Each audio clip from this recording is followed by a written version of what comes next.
Ibintu bitatu bisubiza umuntu inyuma nibyo tugiye kurebera hamwe.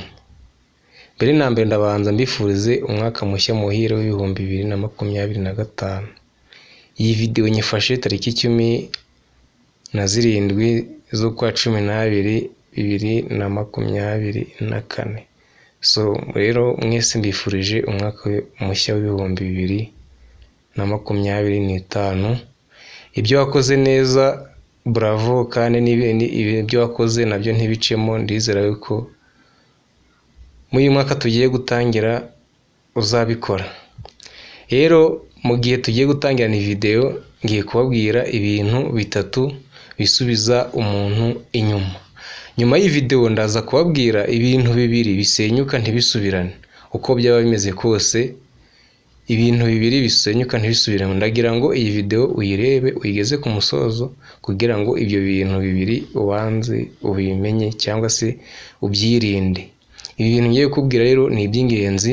Niba ari ubwa mbere ugeze kuri channel ngo hayikaze, kanda subscribe ufungure inzogera hatazagira video nimwe igucika iturutse kuri uyu muyoboro UD Empire TV. So ngo hayikaze rero, niba ari ubwa mbere uhageze wumve wicare wisanzure kandi nta mutima mubi. Ikintu cya mbere rero, inshuti mbi. Niba ufite inshuti mbi biragoye kugira ngo uzatere imbere cyangwa uzagire ahantu hashimishije, kubera ko inshuti mbi, tuvuge wenda urugero, niba ugendana n'abanywi b'itabi cyangwa se abagizi ba nabi, menya ko iterambere ryawe aho rizakuganisha ni muri gereza, nta handi. Rero inshuti mbi ishobora kugusubiza inyuma ntagire ikintu ugeraho mu gihe wari wifitiye gahunda z'iterambere zawe. Ikintu cya kabiri, kwibagirwa vuba. Tuvuge wenda ubonye amafaranga runaka, urayakoresheje urisanzura, uri kuvuga wenda mu gitondo uri buze kubona ayandi, ni urugero. Hanyuma ayo mafaranga yose ukayajya kurusha ayo uwinjije, menya yuko naho ibyo bintu bizagusubiza inyuma. Urundi rugero nabaha, niba ugize amahirwe runaka hanyuma ukaza gutakaza wenda ayo mahirwe wari ubonye mwako kanya, nabyo byagusubiza inyuma. Kwibagirwa umuntu wakugiriye neza ukamwijyaho, nabyo bishobora kuba byagusubiza inyuma. Ikintu cya gatatu rero, ndetse no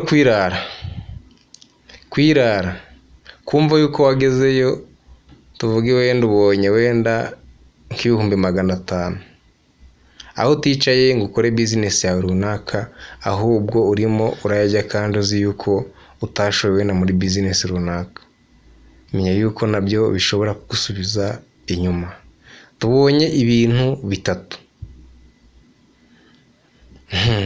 Kino kintu rero ukiteho cyo kuba wakwirara. Niba ubonye amahirwe, so yafatirane we gutuma agukika. Reka turebe ibindi bintu bibiri. Ibintu bibiri bisenyuka ntibisubirane.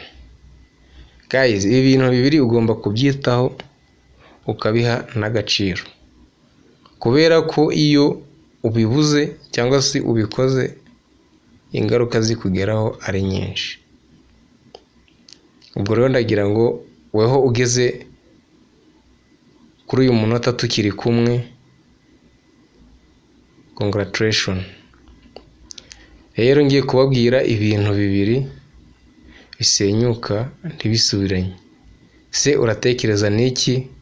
Hari igitekerezo cyangwa inyunganizi ubyandike muri comment. Icyizere umuntu agufitiye, icyizere umuntu yaragufitiye, kuba umuntu yarakwizeye hanyuma wenda ukazaba wenda tuvuge yakwizeye, yaguhaye business, aravuga ati wenda mukorane, nyuma yaho ukaza kugira gutya ukayikiniramo, ukaba wamwiba, cyangwa se ukaba hari ibindi bintu ushobora kuba wakura umwe wenda yazaza kubikubaza, ugasanga nta kintu na kimwe cyangwa se uri kumuhombya gusa. Icyo gihe agutakariza icyizere. kubaho umuntu yari akuziho ubunyangamugayo ugatangira akakubona mu bintu bidahesheje Imana agaciro, naho umuntu agutakariza icyizere ndetse n'umutima ukomerekejwe. Guys, ibi bintu uko ari bibiri birakomeye. Nizere ko ibi bintu nawe aho uri, iyi video aho uri hose, aho uhereye hose n'ibikugezeho, nawe niba hari icyo ubona nibagiwe cyandike muri comment. Hari igitekerezo cyangwa inyunganizi byandike muri comment. Turahari ku bwanyu. So guys, ndabakunda, Imana ibahe umugisha.